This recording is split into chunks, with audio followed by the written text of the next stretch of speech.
Hello, everyone, and welcome to episode 348 of the Board Game Barbecue podcast, brought to you by Advent Games, More Than Meeples, and our wonderful, wonderful patrons. My name is Lauren.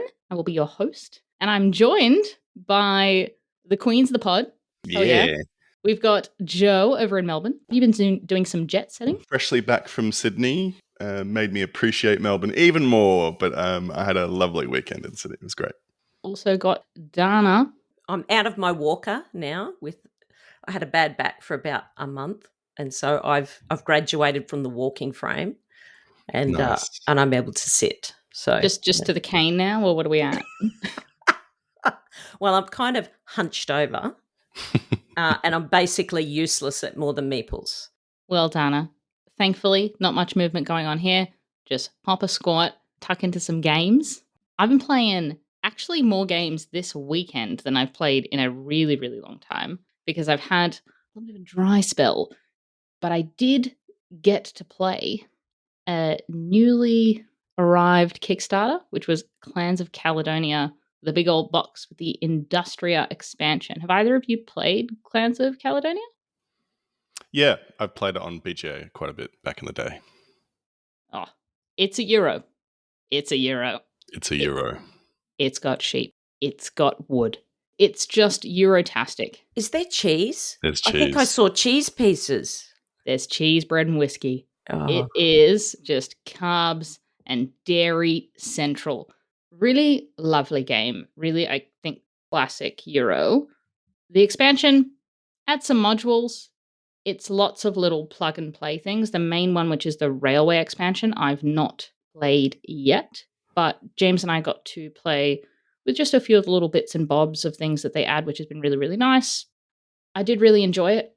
I don't think it's essential by any stretch of the imagination, but I do really want to play the Railways expansion because it adds a whole extra board, extra currencies and tokens.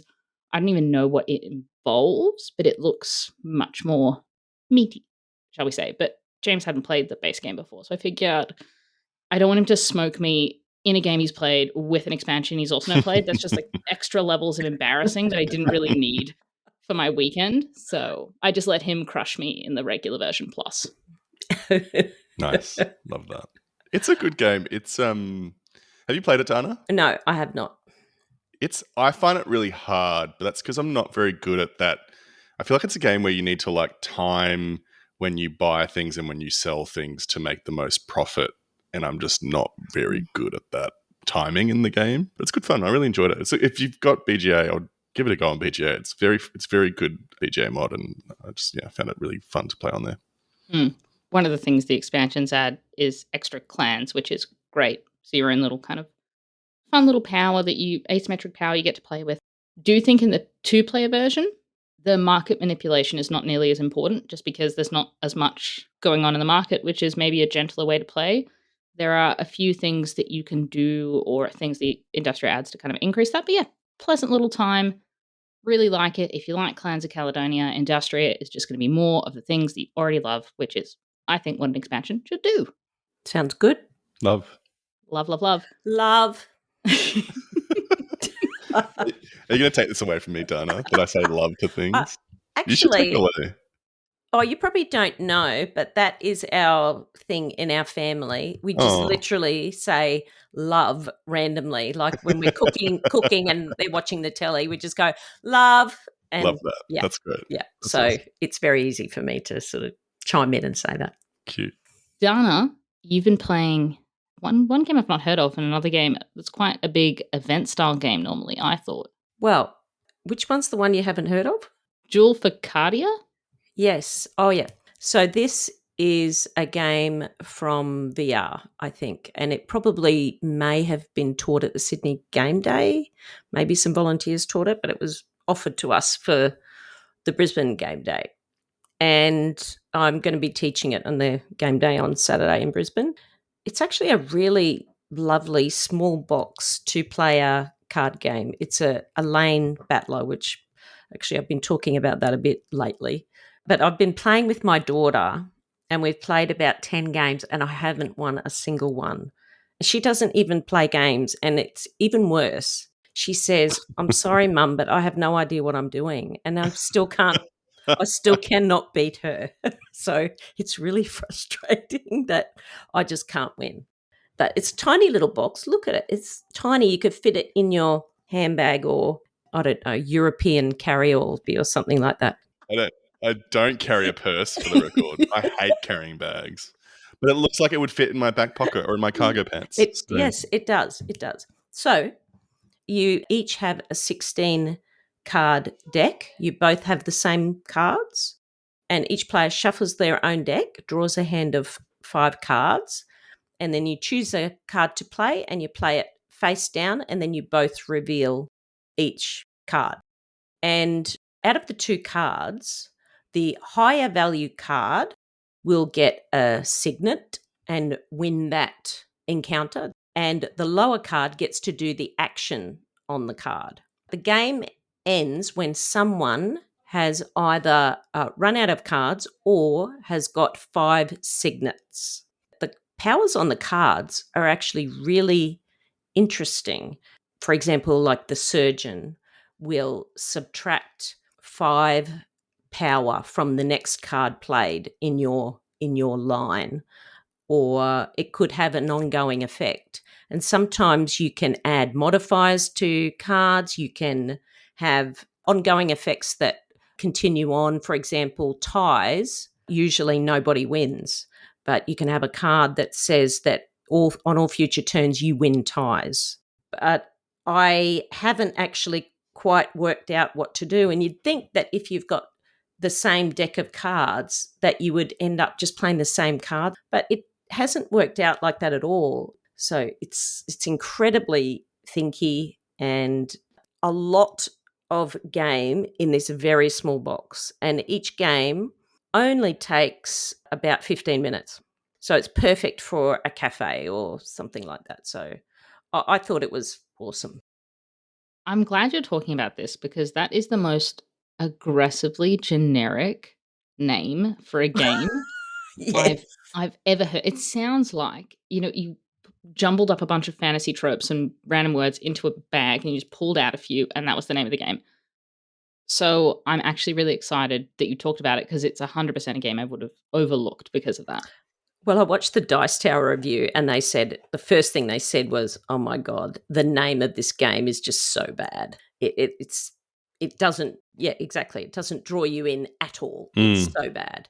I was going to say, the name's generic, but the art is actually really lovely. Well, can I talk? No, I suppose. Thank you. You've silenced a white man for long enough. So I went to the Sydney Game Day on the weekend. I had so much fun. It was really great. It was me, Connor, and Jules were there from the pod. All the fabulous friends and volunteers that we had in Sydney.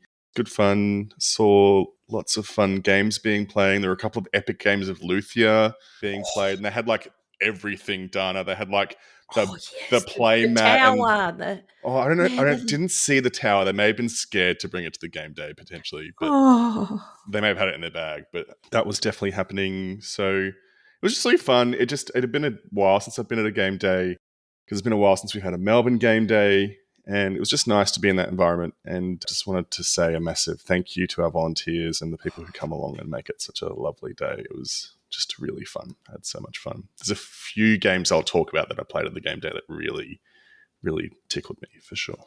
So I actually taught and had played Horrified Dungeons and Dragons. So I don't think it's actually out in Australia yet, but we got an advanced copy from Ravensburger. They were very kind to give that copy to us at PAX this year. And it was fun. And it was really well received by the groups who played it at the Sydney Game Day as well. I've actually never played any of the Horrified games before this. Have you? Either of you two Really? played them before? I have, yeah. Yeah, same. So having talked to the people who had demoed it with me during the game day, it sounds like it's very much a Horrified game. Then it has the randomness of Dungeons and Dragons with dice rolling kind of attached on top of that, and there's like a D20 mechanic. The game, if you've never played a Horrified game before, essentially what's happening is there are monsters that are overrunning this village, and in the D&D kind of IP, it's Waterdeep is the city that you're trying to protect, and it's a co-op game, so you're working together to try and repel these monsters and defeat them, essentially. The Horrified Dungeons and Dragons box has a Beholder, a Mimic, a Displacer Beast, and a Red Dragon. Are the 4 kind of bosses you can fight. It plays just like a normal Horrified game. What you're doing is you're picking up items to then spend them to do various things. You'll use your own powers. Again, with the D&D IP, they've done a really good job of having individual classes. So there's like the rogue, the fighter, the wizard, etc., etc. That's pretty much it. So I think the way the game works is that what you're doing is you'll use the items to advance certain things on the monster where you're trying. So for example, with the Beholder, not sure if either of you are familiar with D&D, but a Beholder is a monster with many eyes, like on stalks. And so with the Beholder, what you have to do is you have to spend items to then attack a particular eye stalk, and each eye stalk is associated with a particular number on a d20. So if you roll the d20, spend the items, you'll then take out the eye stalk. If you take out all the eye stalks, you can then do the defeat action to then defeat the monster, for example. You need to defeat both monsters before they terrorize the city enough that you end the game that way. So it's fun. I think it's a very light game for my tastes, and I'm not a huge fan of co-op games. I like them fine, but I tend to like quite a bit of mechanical complexity in my co-op games. So I found it was a bit light for my tastes. But if you're a fan of Horrified, if you're a fan of D&D, I think, or if you have friends who are trying to get into the hobby who love D&D, I think this is a perfect entry point to modern board gaming as well. Yeah, it's a good game, great production. Really, really thought it was a worthwhile game to play. I really like that they've taken on an IP. A lot of the monsters are things that live in the public domain. Mm-hmm. They're these kind of folklore American, been around forever, that the statute of limitations has passed. So it's very cool that they have an IP that they can kind of engage with a little more, and they don't have to stray away from certain art and things like that. Yeah. Which always for me felt a little bit of the constraint of Horrified. I just wasn't as interested in some of the monsters. There's a fan-made version called Terrified. I don't know if you've seen that. I've seen that Terrified. Is fantastic. So that, I feel like, is what I wanted Horrified to be, but obviously the cost of those kind of acquiring those kinds of IPs. Yeah. I do think that Horrified just absolutely nails what it's trying to achieve. The sweet spot of that exact weight for co-op. I think it's so accessible. I think the thing is so enjoyable to so many people and could be enjoyed by a lot of people. So big fan of Horrified for introducing people to co-op, especially for people that love horror themes. What did you think of it, Dana? I would agree with Joe that for me there wasn't quite enough in it. This is something that I would play for Halloween, for example, or something like that for a special occasion, if you're trying to get into the mood or into the theme or something like that. But it's not something that I would play regularly. I think there are several versions now. I can't imagine why you would want any more than one version. Why do people want every Zombicide? Why do people want every, all of these things? I agree. I don't know that maybe we're the people it's for, not a gatekeeper, but I just think that if you prefer games that aren't this light, I mean, I enjoy light games. If you prefer heavier games, it's not for you, but I think it just nails its target market, and I can't say that for all of these entry games. I agree. And I think it's actually a great family game because it's light enough that you could get like kids into it, partners who aren't huge on board games into it. Yep, so that was Horrified Dungeons and Dragons. I might quickly talk about two little games that I played. So one is Ra and Right, which is the flip and right of Ra that came alongside the Traders expansion, which I've not played yet, for Raina Knizia's bidding classic Ra. That I'm really excited to play. Ra and Right was fine. It doesn't have the bidding, which is the absolute best part of Ra, the absolute best part. So it lacks that tension, but what it does have is perhaps more take that. So I think the game could be interesting if you really engage with the take that of the draft. Otherwise, there's just not a lot of meat in it. But if you had a few people who are really looking at other people's boards and really hate drafting, I think it has more opportunity for that than in any other flip and right I've ever seen. Outside of that, it was kind of just okay, but I guess that was to be expected, to be honest, of that kind of game. Another one I played is Timbertown, which I picked up at PlayCon. And this is a 2-player game designed by an Australian designer, which is always really exciting. It's designed by Ryan Boucher. It's a 2-player tile drafting kind of pattern arranging game. It reminds me a little bit of Tiny Towns. Have either of you played Timber Town? I have, and I loved it. And I tried to buy it, and I just haven't been able to buy it, unfortunately. But I loved it. So, Timber Town, I think what it's trying to do, it actually does quite well. It's got a river in the center and 2 people sat opposite one another, and tiles will come onto the river and flow across the river. And depending on where they are on the river, you draft it and place it in that part of your board. So there's a lovely spatial puzzle there. I think for me, I probably prefer the puzzle of Tiny Towns. I think the reason might be an accessibility reason for me. I found, and this game has been really well received. Jay Benedictson has also talked about it on the podcast, spoke really, really highly of it. I think for me, the icons, it was a little hard for me to see the colors all the time. Probably acknowledge that that's a me issue, I think, with Tiny Towns, because it's just colored cubes. Mm. The headiness of the puzzle isn't lost in kind of the accessibility of the art. The art is breathtakingly beautiful. The cover is divine. The tiles are divine. Everything is lovely. I think for me, I would love a second edition of this with colors that pop a little more, maybe like framed borders or something that makes it a little easier for my sad, dull eyes to discern the patterns. Because I think then I was kind of spending more time fixating on, wait, which color's that? And then it would kind of take me out of the puzzle a little. But that is probably just a me thing. I think it's really, really charming. I really like the flowing river draft. I think that's really, really lovely and really clever. There's a huge deck of scoring cards for different kind of arrangements for the different colors. Lots of really positive things to say about it. I think there's maybe some other 2-player games I prefer over it, just in that kind of visual puzzly arrangement space. But there are absolutely a lot of people for whom this is their favorite of that kind. So, Timber Town. I loved And it. And I didn't notice an issue with the colors myself, but I loved it. And I've been playing a lot of 2-player games lately, just with my game group. I just haven't been able to get together with a large group of people too often.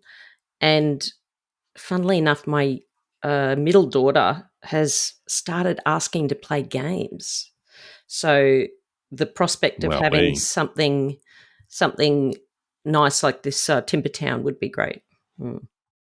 So I've got to treat her like a squirrel. I don't want to frighten her. I've got to be gentle, just gentle. Yeah. But at the back of the room, there's like a board game with a piece of cheese on top and like a cage that's ready to fall down on top of her. Oh, God. Oh, Lord. Yeah. Dana, you have to talk about Luthia. Please, I've been dying for you to talk about it. Oh, so at the core, for people who don't know about Luthia, it's a worker placement game set over 6 rounds, and you're designing, building and repairing musical instruments, which is what the term luthier means. It's a creator of instruments. Get points from finishing instruments and staging performances and satisfying your patrons. And right at the end, there's this nice little area majority within this orchestra on the board, which is also really beautiful. It's a beautiful Euro, but it's got a couple of really interesting things that I don't recall having played something like it. So it's got this blind bidding mechanism in it. So you've got workers, and you start with workers numbered 1, 3, and 5, and then you get a worker that's 2 and also a 4.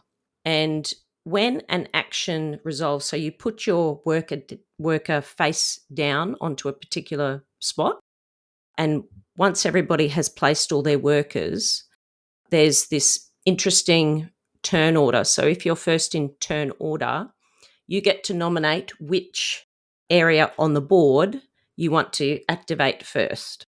And what you do is you grab all the tokens that are face down on that area of the board, you reveal them, and then they go in strength order. So a number 5, which is the strongest worker that you start with, would be able to resolve that area first, and then a 3 would go second and a 1 would go last.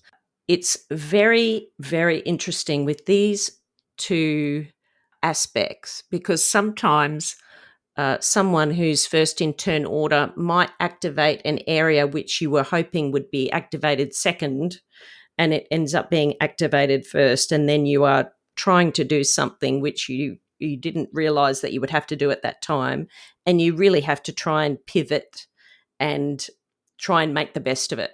It's really, really great. Thematically, it's lovely because you actually resolve these it's sort of like almost like a violin, like where the strings of a violin are, and you reveal these discs in order and they get placed on the strings of this violin.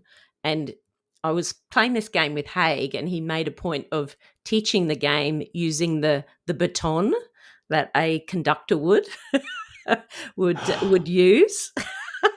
I just realized I saw the guy with the done up copy. Yeah. He was pointing at things with the baton. Yeah.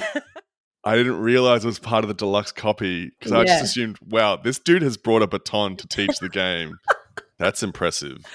What a cool dude. Yeah, How funny. It's wonderful, and I really like it how you can bring patrons, into your favor. However, if you don't satisfy them in time with their needs, they actually end up leaving you. And you've got to do certain things to try and keep them satisfied. It's really, really great. And the production is top tier. It really is. It was a joy, and it really is best suited to the maximum player count because of those discs in order. When you've only got 2 people, it's not that interesting. It's really beautiful, and I highly recommend that you try and play it. And of course, that dice tower, you put the dice in, and it goes ding ding ding ding ding like this. It's beautiful. I played a really interesting game, and it's called Challenger's Beach Cup. I've never played really anything like this before. You may have seen this being played at PlayCon. Some guy set up a game on Aftergame, and people just came along and played, and it was quite a large setup. But I played Challengers Beach Cup. There's Challengers, and then it's actually called Challengers 2 Beach Cup. So I played the Challengers 2 Beach Cup. Standalone expansion. Right. So there's right. Challengers, if you recall, won the 2023 Kennerspiel. And I remember when it won, I thought, what the hell is that? I'd never heard of it.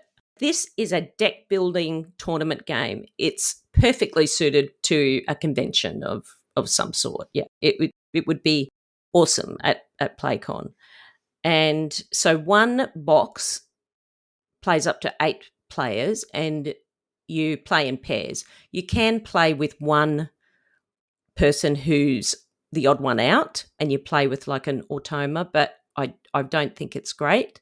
So you should play in pairs, up to 8 players. If you have the challenges as well as the Beach Cup, you can actually play up to 16 players, and it's called a Giga Tournament. And it's a dueling game. Has my dog done the same thing with the door again? No, I was laughing because you're like, mega, ultra, giga, mega, ultra, giga tournament. Sorry, mate. Oh, dear. Anyway, so it comes with 4 neoprene mats, and you set the neoprene mat up in between 2 players who are sitting opposite each other. And you'll start with 8 cards. You start with the same deck, and they have very basic actions. It's a very basic deck. And you also have a tournament card. And this tournament card tells you where you go for the 7 rounds. But you're literally playing these very quick games. It only takes 5 minutes. And then you're swapping seats and you're moving around. It's done extremely, extremely well. It also comes with, because there are 3 decks that you're going to be drawing cards from to upgrade your deck. So at the start of the game, it'll say, for example, in round 1, draw 5 cards from deck A and keep 2, or draw 1 card from deck B. Deck A are the most basic and the least interesting, and deck C are the better cards. So you have to choose, do I draw 2 cards from deck A and have more cards, or do I draw just 1 card from deck B and hopefully it'll be a better card? So you shuffle your deck and the first player will draw a card. You don't have cards in your hand to play. You're literally just drawing blind. And let's say, for example, the first player draws a card and it's a number 1. Your opponent will start drawing from their deck. They must beat a 1. And their cumulative cards, because sometimes you'll have to beat a higher number. And when I say beat, I mean equal or exceed. Your cumulative numbers on those cards will need to equal or exceed your opponent. At the end of it, it reminded me of a TCG. That's what it felt like. It felt like a TCG tournament for families. It reminded me of you at PlayCon, Joe, playing Magic. That's sort of what it looked like. It was really, really interesting. And actually, it's very family friendly. I think it would be awesome at a convention or something like that. I was pretty impressed with it, actually. This comes with like 8 different decks for you to mix up all the different cards, and they're all themed decks. Like some are horror themed and some are building themed and all sorts of things. So there's a lot of variety just in this one box. And I think, when you have 8 people event at your house or something like that, if you've got 8 people, it would be a really nice addition to your collection, to me, to be able to play 8 people all at once like that. Well, that was a whole slew of games. We had too many to list. I don't know. It'll be in the show notes. Anyways, let's go into our sizzles. Yeah.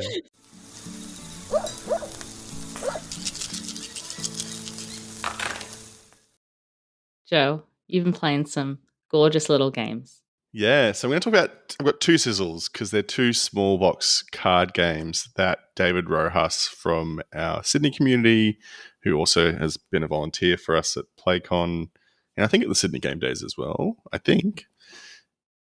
he introduced me to not only his lovely partner, Kim, but also to these card games. And so the first I'm going to talk about is one called Vivo, which is a trick-taking game. Surprise, surprise. It's one of those ones that has enough of a twist that I found it really interesting and really got into it and really enjoyed. So it was very, very fun. Vivo is themed in a really cute way. It's a game about singing. It's a game about cute little puppies that are singing.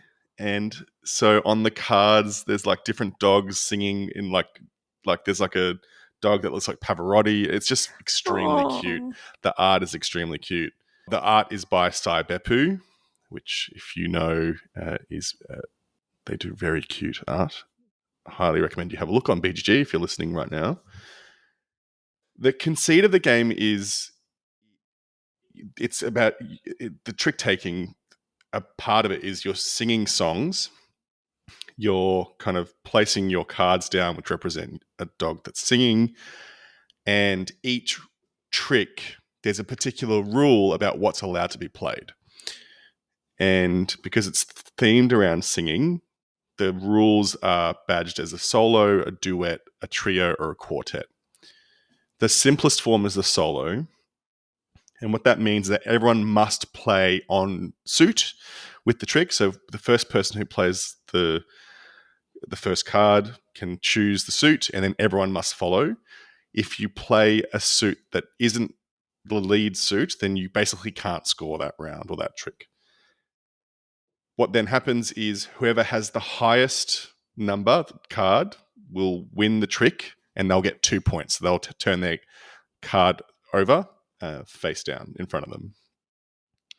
If you played the lowest card that trick and you stuck to the rule of the solo, you then get the face value points of that card. So it's this really interesting tension of do I want to win outright to get the 2 points, or do I want to try and get the lowest number to then get the face value on the card. And so the cards go from 1 to 10, for example. I found that tension really interesting. But then what was really cool is that then you have the twist of the duets, trios, and quartets. I'll go to the quartet because that's easiest to think about.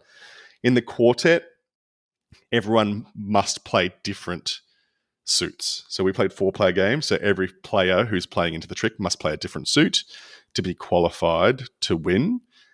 And then if everyone does play a different suit, then it's the highest card gets 2 points, the lowest card gets the face value of points. So if they played a 6 and that's their lowest, then that's great. That's a lot of points that you're getting for that particular game.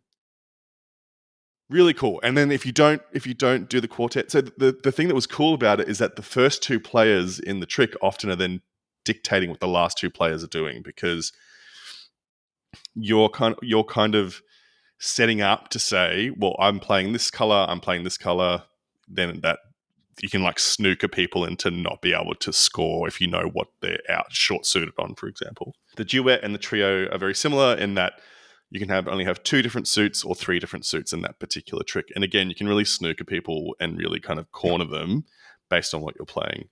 Really clever little trick-taking game. I really enjoyed it a lot. I don't love it so much just because I absolutely smoked them at it, but I think I won by 1 point, so I shouldn't say I smoked them at it, but it was really fun. I loved it. I was surprised. Both of these games I'm talking about, because I just loved them so much, and it's been a while since I've been as excited about card games and board games in general for a little bit. So just really interesting little twist on the game. Chef's kiss. It looks lovely. The Cyberpoo art is just so ridiculously charming. I really like the idea of any card game that gives low cards value. Mm. You know what I mean? So it's not you just stuck with this rubbish hand, and sometimes trick takers can fall to, well, if you've got a very powerful hand, I guess that's it. So Yep. anything that kind of does away with that is really, really cool. I have heard that it's best at 4 players because at 3, someone can just kind of sneak in that low card. Yep. Did you play it at the full 4? Yeah, played it at 4. So I should say that this plays only at 3 or 4 players. It's also published by All Play, so no surprise, because I think they've just been really knocking it out of the park lately. There's so many solid games lately. They've really been smashing it.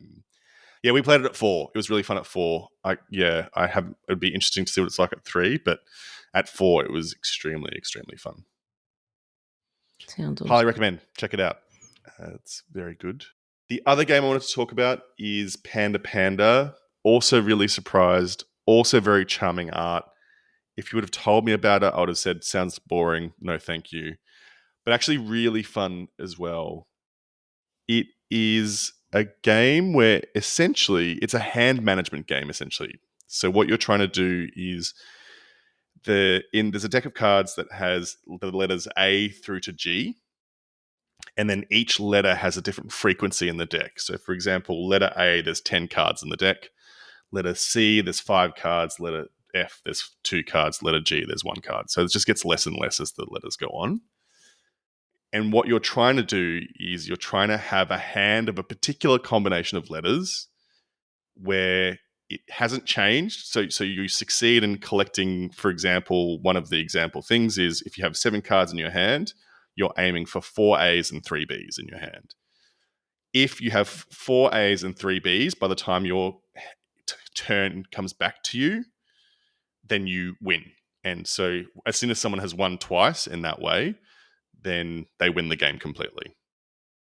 There are a variety of different combinations. So you can have 7 cards, the one that I just explained, or you can have one of every letter, A, B, C, D, E, F, G. There are some that are like, there's some for each count of cards. So for 6 cards, you want to get A, A, C, C, E, E, for example. Or for 4 cards, you want to get 4 C's. Or for 2 cards, you want to get a combination of C or E or D or G, for example. It sounds boring as hell, but it was really clever because what you're doing on your turn is you can do one of 3 things, essentially. You can play a card down in front of you. You can blind draw a card from the deck, or you can pick up a card from someone else's pile in front of them, or even actually from your own pile as well. So you're really trying to manipulate your hand by a different variety of different mechanisms without trying to tip to your opponents what you're doing. The other thing I'll say is the way that you stop people from scoring is if you play an A card in front of you, everyone must pass one card from their hand to the player to their left. So you can really mess with other players by playing an A card in an inopportune moment, for example, to really screw them over. So simple, so elegant, I would say. The art is ridiculous. It's a bunch of cute little pandas doing silly little things on the cards. I think there was one where the panda's like slothing off like a branch or something. It's extremely cute. I I loved this game so much as well, and I don't think I won this one. So, I don't just have to win them to like them. Really good. I'm going to pick up both of these card games as soon as I can because I just really love them. Is this the same game as Cat Poker? Ooh, maybe, Is this? possibly. It might be a re-implementation of Cat Poker, but there's also Cat Poker, Dog Poker, Mole Poker. These three kind of little Interesting. Yes, it small is. box games. It is. Yeah. Yes, it is. Yes, yes, yes. Cat poker. Yeah. So if anyone's seen that Japanese game kicking around, yeah, it's so unassuming, right? Yeah. They never sound as good as they actually are to play. Yeah. I think with a Yeah. lot of these really simple card games. Yeah. Is this in the same range as like Rainbow? You know how they're the very small. It is a small box Like the- game. It looks like it's a Japanese designer as well. Well, obviously, if it was Cat Poker, which is originally a Yeah, it is all Japanese play. game. Yeah, It is all play. Well, It there is you all go. play. So they have they have their small box range, which are the square boxes, Yeah. and then they have the tiny little rectangular Yeah. ones. So yeah, no, Almost like an Oink game correct. size. Yeah, Yeah. yeah. Yeah. Oh, wonderful. Yeah. When I first saw the cards for Panda Panda, I was like, oh, this looks like the Nana kind of style where it's like the letter has like that metallic foil to it almost. So yeah, they were both so fun. I just really recommend that you give them a go. I'm entering into a renaissance of like small card, small box games that you really get to the table really quickly with whoever's around. And these two really tickled that for me for sure. Oh, that sounds wonderful. It was so fun. I had a blast with those guys playing these games. I might jump in next for my Sizzle Dana because mine piggybacks nicely off Joe's because mine is also a small box game from All Play with Saibepu art. It is Soda Jerk. Oh, it's so good. It's so good. So this is a game designed by Chrissy, published by All Play, Chrissy of Dice Tower fame. I did get the chance to play test this with Chris about like a year ago, and it was really Dana, what is that? Dana's making faces. She's just like, "Oh my god, how did I not know about this?" You just can't hear it. With him? Yeah. So it was pretty early days, but the game hasn't Dana, are you okay? Do you need a moment? Well, Dana's about to faint. I'm going to meet him. I'm going to meet him in wow. March. Oh my god! Wow. The day that we get the Dice Tower to come out for PlayCon is the day that Dana just transcends. She Oh ascends. my god, she ascends. That's it. Yeah. Oh, I'll be bringing the drinks. Anyway, So, continue. yeah, thank you. So it hasn't changed heaps from when I played it. Lots of little tweaks, but I think as with all of these small card games, the little tweaks are so important. They're what make it, right? They separate the good from the great games. And I think Soda Jerk is great. So essentially, you have a few soda shops, essentially fruit, strawberry, kiwi, banana, whatever, blueberry, other ones. I think the soda thing they added, I think when I played it was just fruit. But you have a hand of different fruit cards of different values. And essentially what all you do on your turn is you either play a card to one of these rows of fruit and you play it face down, or you reveal a card that's already been played. If I play a blueberry card from my hand to the blueberries, then that will score positive points. But if I put the blueberries under the bananas, it will make the banana score negative points. So if you're playing it with in its correct pile or row, it will score positively, make that fruit worth more at the end of the round. If you don't, it will score minus. It's so simple. That's basically the entire game. And then if you flip cards, then you kind of get a sense of what people have been playing to what fruit. So maybe James played down something on a banana, and I think, oh, I want to know if he's kind of trying to get bananas to score high. So on my turn, I might flip it over and see he put a blueberry there. So he's trying to drive bananas down. And so we kind of just keep going like that. Once everyone around the table has flipped a card on their turn consecutively, the round ends. And whatever you have left in your hand, those are going to score based on what's in front of you.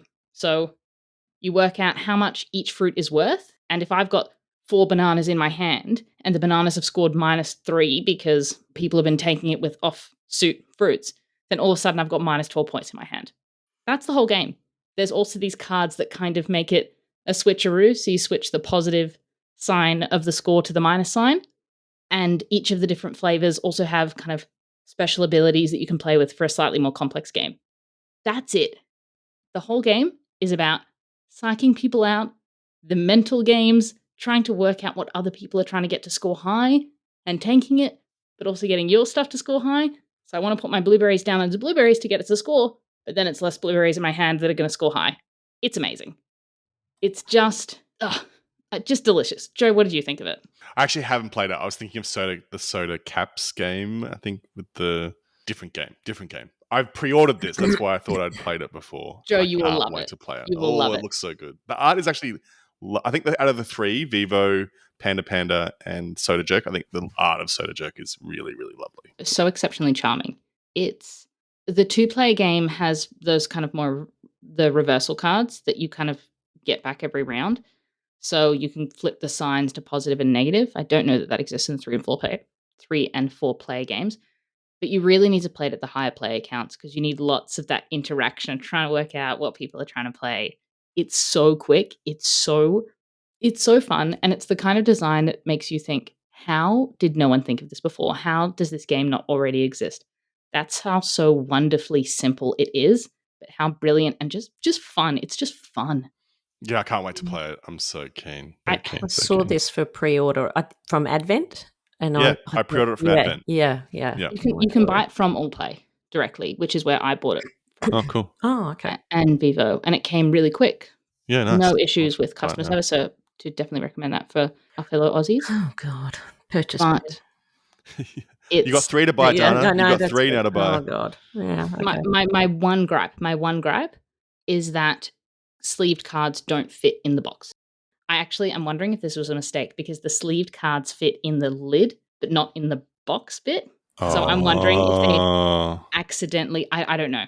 The card quality is quite good in these games, though. Yes, I think they are. Yeah. So I'm probably going to have to just put it in a different box, which is a shame because the art is really lovely on the actual box, or just kind of tear it apart and do a bit of a Frankenstein box on a bigger one. Which, again, I'm not normally one to do that, but when the whole essence of the game hinges on the cards being secret, unfortunately, that's my only tiny niggle. Other than that, yeah, only positive things to say. Highly recommend. If you like simple games, if you like kind of, I don't know, game to play at a pub, quick round, it's so Moorish, you could play it back to back. It is a little mean.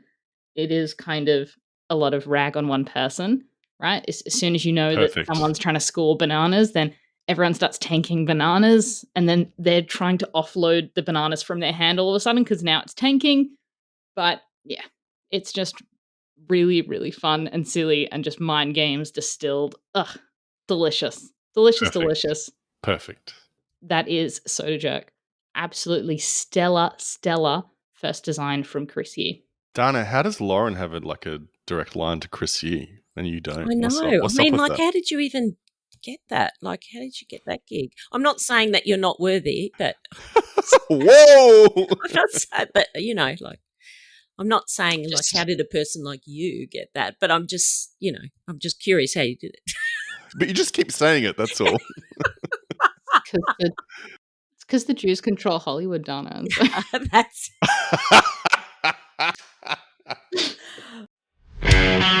You know that game you've been wanting for a long time?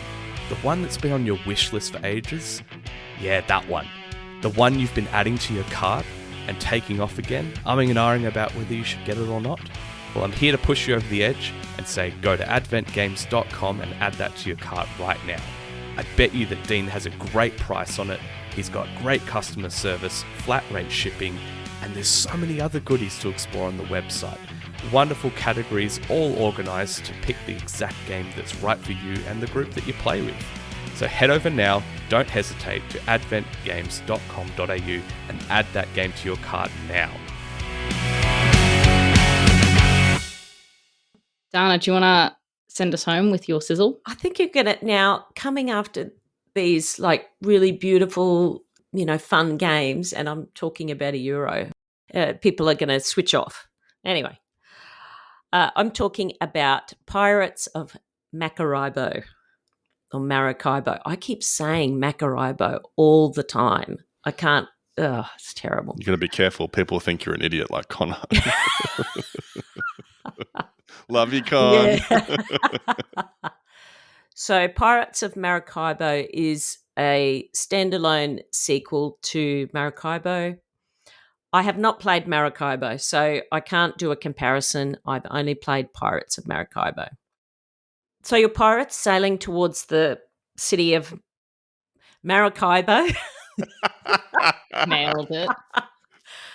So you're going to be upgrading your ship and collecting new crew and collecting goods and burying treasure. So it's quite thematic. And hopefully you'll get enough victory points and win the game after 3 rounds.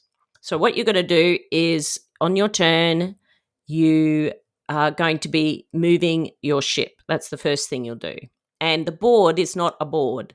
It's actually a card setup, and it consists of different cards in columns with large island boards sort of dispersed in between.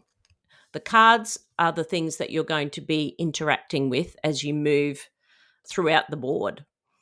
And after you land on a card, you are then going to stop on that space, and there are 3 different types of cards. There's location cards where you can upgrade your ship, you can go on a raid, you can bury treasure or go on a quest or explore.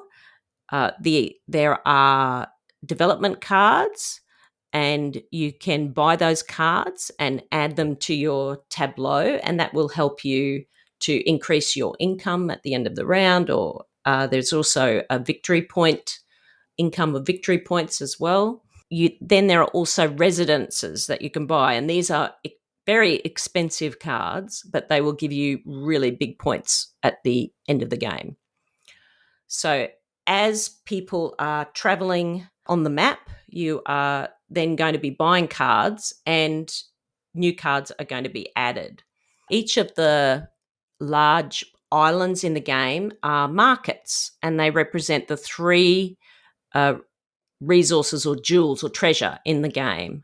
So we've got green is emerald, yellow is gold, and the white are pearls.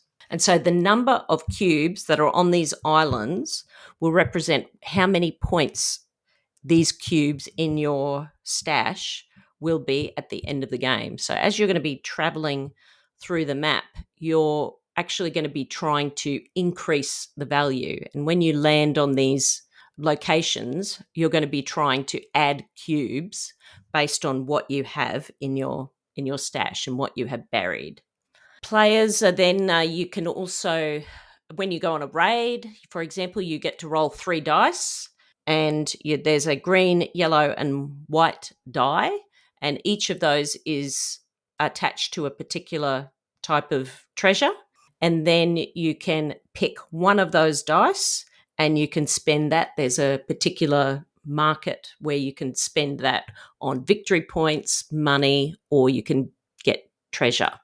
It's very, very interesting when you can upgrade your ship. It will allow you to get benefits, like it will increase your income. You can make it cheaper for you to get resources, and it's probably my favorite parts of the game. You can also upgrade your ship and put a figurehead on the front, which will give you a special ability throughout the game as well. Each round, the end of the round will be triggered when one person reaches the end. So when you're playing in a game, you're constantly watching what other people are doing and how far ahead of you or how far behind they are of you. You can also go onto the same space, but you have to pay people to be able to go on those spaces. I at the end of the three, there is also, I forgot about this, there's also an exploration board where you will be exploring. It's basically a jungle. It seems really odd that you're exploring this map on a boat and then you've got this jungle board, but you're exploring and it's got various different benefits along this board, but it's actually very profitable to be able to explore on this board, and you get points for crossing various points on the board. The further you go, the more points you'll get at the end of the game, and if you cross 4 rivers, you'll get 16 points at the end of the game. It's a point salad game. Yes, you could do any number of things. You could get victory points from buying cards. You can get victory points from quests, which is also another thing where you could be collecting crew cards and get victory points at the end of the game.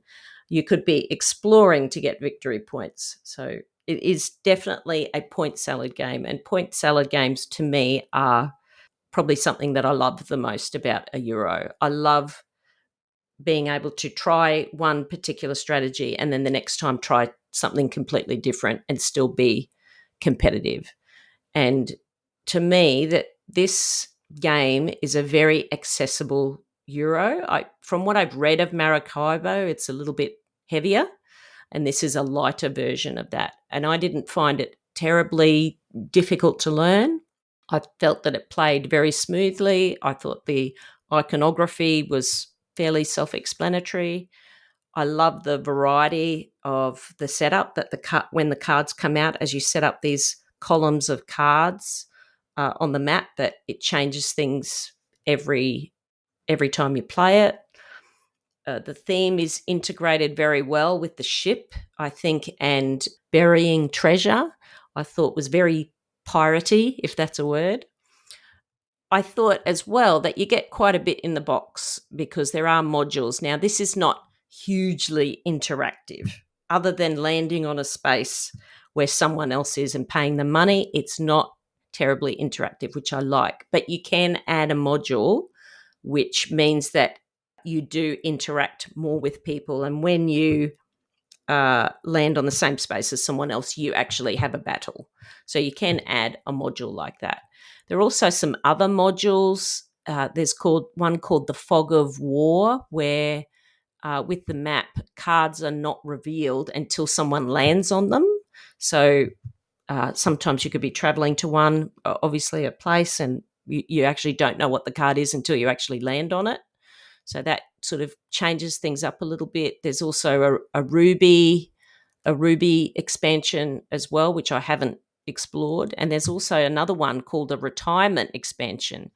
And on the exploration map, you can actually decide, right, I'm going to retire and I'm going to go all the way back to the beginning of the map, but I get to buy residence at half price.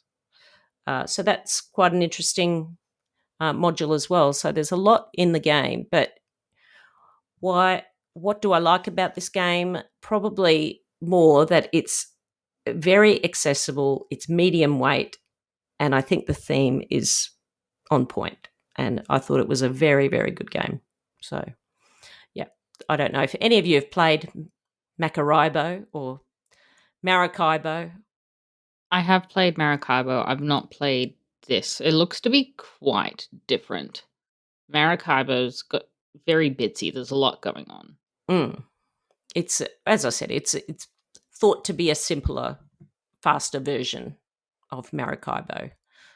There are some differences there, but yeah, I haven't played Maracaibo, so I'm not really sure. But yeah, it's definitely worth checking out if you do like Euros.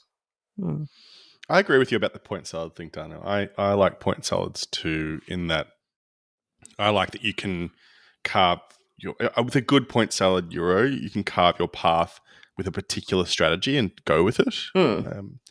I like, and then you can try a different kind of strategy and get points in a different way another time. I think often point salad is kind of used as it's a negative term, I think. About a game, but sometimes I quite, if it's done well, I quite enjoy it. Yeah, I really like point salad games, and I like it that I can, at the end of the game, I can see that someone won just by simply burying treasure and doing that really well. Or I just love that, and I love that I can change up what I'm doing in the next game.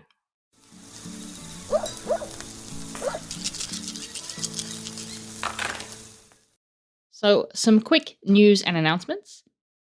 PlayCon, 3rd to the 5th of July, 2026, at the ICC in Sydney. Tickets are on sale right now. Go and get them via PayPal too, because that was an issue. It's no longer an issue. So, yeah, go and get your tickets. It's going to be amazing. Huge upscale, bigger venue, just bigger, more stuff. Get amongst it. Can I just say is that what we have been blown away by is how fast the tickets have sold, considering it's a higher capacity venue. So if you're sitting on your hands and saying, I'll just get the tickets later, there will come a time where there will not be any tickets left, I suspect. So don't sit in your hands. Go ahead and buy a ticket. And we'd love to see you there for sure. Yep. There's always big wait lists and people wanting to know if there's going to be more tickets available. Just go get them now if you have the means to do so. We'd love to have you there. The day before PlayCon, there is going to be a designer day run by Matthew Dunstan and Phil Walker Harding. Expression of interest forms are open for that. So please, if you're interested in attending that, that'll be on the Thursday, 2nd of July. It will be an amazing opportunity if you're an up-and-coming or even established designer, or even considering design and have some prototypes in the works. If you're a designer and you're listening to this, we also are going to have Cole Worley, Andrew Bosley, we have Shem Phillips. So there's some huge design names along with Matt Dunstan and with Phil Walker Harding. It would be very silly not to, I think, attend and glean some wisdom from some of these titans of the industry.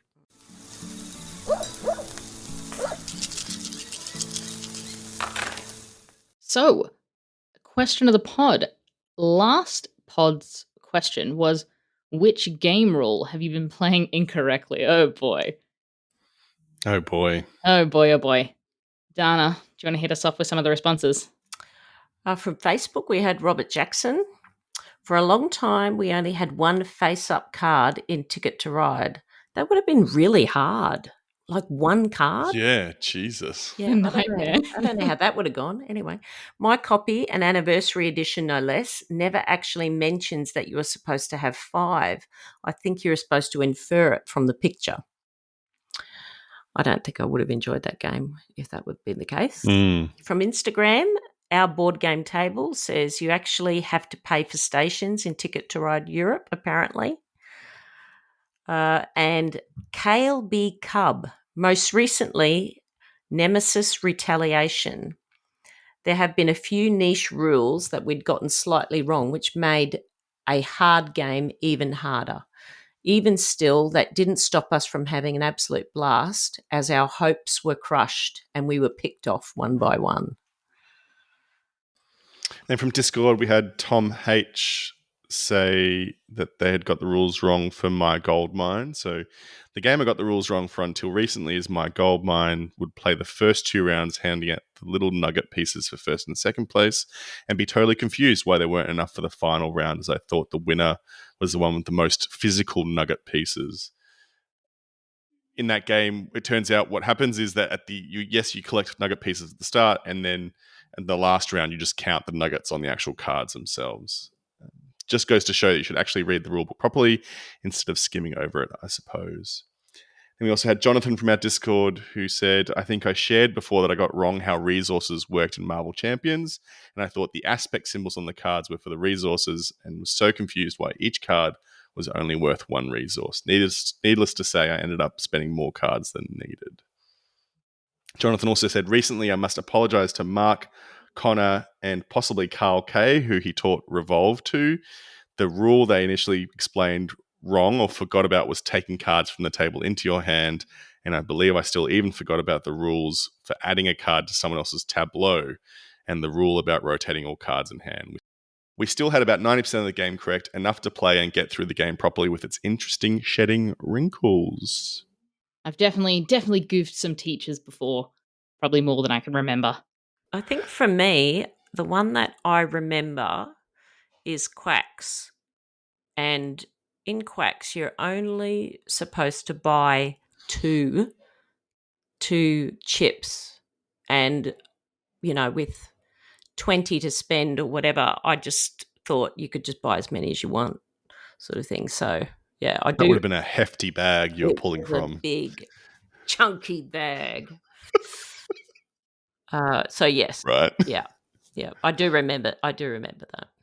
But I get rules wrong every time I teach something anyway. So Who doesn't? I have the memory of a goldfish, so could not tell you, but I know it's definitely happened. But it's definitely happened where that, like, what's worst is when you've played a game a lot and then you teach someone else. Yeah. And they're like, or you play with someone else who's played it a lot as well. And they're like, no, that's wrong. You're playing it wrong. And you go, oh my God, I've been playing it wrong this whole time. I'm a freaking idiot. Yep. It's very funny. Yep. Oh, dear. Yeah. Reaching to the converted. Yeah. Absolutely. Now, this week's question of the pod. Oh. We did mention a lot of small, tiny little games. What do we think about a little game that packs a big punch? Yeah, Sounds good idea. I like that. That sounds great. Well done, Lauren. Lauren, worded perfectly too. In fact, you Well, can that's keep it. that Final in. cut. cut. That's this week's question of the pod. It's a little behind the curtain how the sausage is made. It's just coming up with it on the spot. This week's Sausages. question. What's that got to do with sausages? How the sausage is made. That's an expression, Dana. Come on, Dana. You've never heard that before? Is that a Jewish thing? Oh, God. Oh, God. I've never heard of it. Sausages. You're Italian. You've definitely made a sausage or two in your time. Done a few things with sausages. Oh, God. All right. So we spoke about a lot of small games that packed a really big punch. And we would love to know that what is a small game that you've played recently that packed a really big punch? Joe and I talked about some small games. You did mention the Jewel Ficardia, Dana. Is there another game, a small game that you can think of that packed a really big punch? Oh, God. Putting you on the spot. Okay, well, I have got a game here, and because you said that you were going to give me a game, I will give you a game, and it's in Shrink. Dana. It's a copy of, because I accidentally ordered two for some stupid reason. It's a copy of Friedman Freese's Fishing. That packs a good punch. Joe, is any others you want to kind of give a quick note to that pack a big punch? That are ever so tiny? I think Things in Rings has really been Oh, yeah. It's like, what's the saying? It's like staying. It's got It's staying evergreen. power. It's evergreen. I recently had friends over and showed them Things in Rings. They're like probably beginner board gamers, entry level board gamers, and they were just blown away at what a game can be and the cleverness of that game, I think. And they loved it. They were like, can we play again? Can we play again? Can we play again? So I think Things in Rings really has been evergreen for me for sure. Mm. Yeah, Great choice. Good pick. What about you, Lauren? Anything else? Ooh, Fishing is absolutely up there. That is outstanding. I've heard. That's a great call, Dana. That's a great call. Mm. And then, Nana is great, right? That packs a really good punch. But it doesn't matter what we think. Absolutely not. We'd love to know what you think. What is a small game that packs a really big punch? If you want to support this podcast, you can go to patreon.com/boardgamebarbecue. You can get exclusive content, episodes we record just for our Patreons, and also get access to a really funky, awesome little Discord channel, which is always popping and happening with our Patreons, which is awesome. So absolutely check that out. But there are also plenty of ways to support the podcast without donating. Just tell your mates, tell people about us, tell people about our events, that we are in fact a podcast at the events, all of these sorts of things. You can go to Apple Podcasts and leave a star rating or review for us. Dana will wrap it probably, maybe with enough peer pressure, Spotify's star rating system, and getting involved in our communities. Head on to Instagram, Facebook, Discord, YouTube, all those places. Just join in on the fun, share what you've been playing, and anything and everything in between. All the links are in the show notes.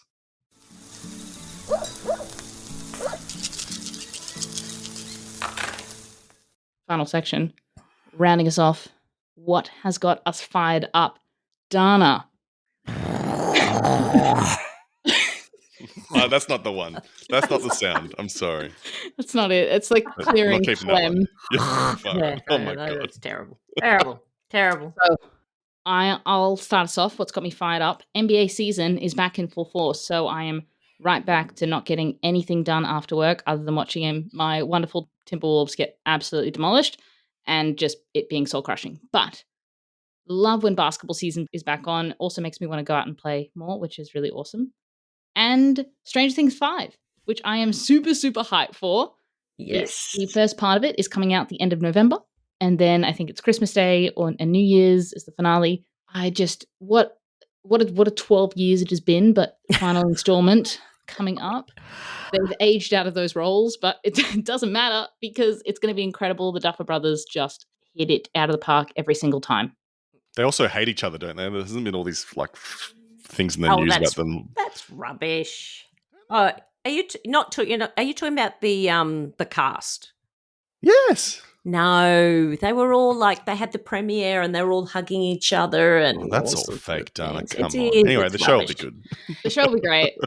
I'm just super pumped up for that. It's a really, really, really good show. There's also a stage production that is going to be coming to Australia at some point. Oh, that'd be And awesome. there's I think it's on Netflix or YouTube, a behind the scenes of the making of that stage production that is probably going to take years to come. I highly, highly recommend it. Made me so, so, so hyped. Mm. That's me. What about you guys, Joe? What are we fired up for? Well, Melbourne Game Day is around the corner. Very excited to see my peeps. The thing I love about the game day is you kind of cultivate this group of people that you see again and again, like 4 times a year, and it's just really nice. So looking forward to that. I also literally had arrived today fromage and formaggio. I love fromage when I played it. I'm really keen to try formaggio. I might teach those at the Melbourne Game Day. We'll see. And non-board game related, Melbourne's had little tastes of warm weather. It's bloody cold at the moment, but I'm just really excited for warm weather. And in particular, there's nothing nicer than just going to like a beer garden, having a beer with mates, wearing a singlet and some thongs. I just am so excited for that, for sure. I really like your fashion sense. Thank you, Dana. That's very nice of I don't you. have the guts to wear crap like that. What is that? What does Dana. that mean, Dana? Dana, I've seen you wear some outrageous shirts. Yeah, you've worn some stuff, lady. I'm just kidding. But I actually really like your Thank you. fashion sense. I do. I'm very intentional with what I wear. No, I like it. It's a well-dressed man. Yeah. Thank you. What about you, Lauren? No, you're already gone. What about you? What about you, Dana? Yeah. So, I already talked about this actually, that my daughter has started playing games. So we'll see how it goes. I'm not going to do anything. I'm just going to let her come to me and see how that goes. But I'm going to see. I don't know if they're doing this in other cities, but they're having this thing where they're playing movies, but with an orchestra playing the soundtrack. Have you guys got that happening in Melbourne? So, for example, clearly not in Roma, but yeah. Whoa. Sorry. Whoa. It's just going to be me and like this kalimba. Yeah, that's it. Yeah. Why do you have a kalimba on your desk? Because I like playing the kalimba. Because we're derailing. Dana, yes, sorry. we've heard of it. It's but what a soundtrack, Jaws. Yeah, so I'm going to see Jaws with my son and my mum. But they've got a lot of Christmas movies coming up. They've got Home Alone, which would be an awesome soundtrack. And then they've got Love Actually coming up, and it's like in December. It's in December sometime. But I love an orchestra. I love classical music, so I'm really looking forward to it. Well, thanks, guys. What a ride this has been. But we got through it. This episode has been wild. Oh, my God. Wild. I've had so much fun.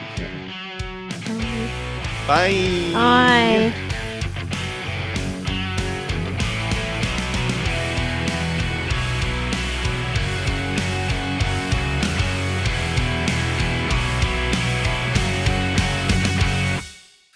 Someone's peeking through the door there. I'm so sorry.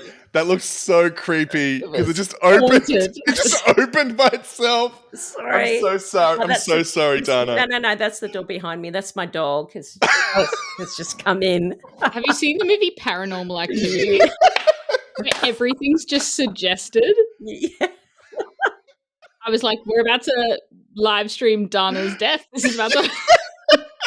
Because I was talking about this second deck of cards that came in the box, and I saw your reaction. I thought, gee, you must really be excited about this second deck of cards. That's I'm looking at the notes here. This is why I was laughing. I was looking at the notes, and it says all the mistakes that we have. No, it's not you. And it's Dana's house was haunted. And then It's not you, the next it's one me. is Dana had a Nana moment. And Dana back spasm.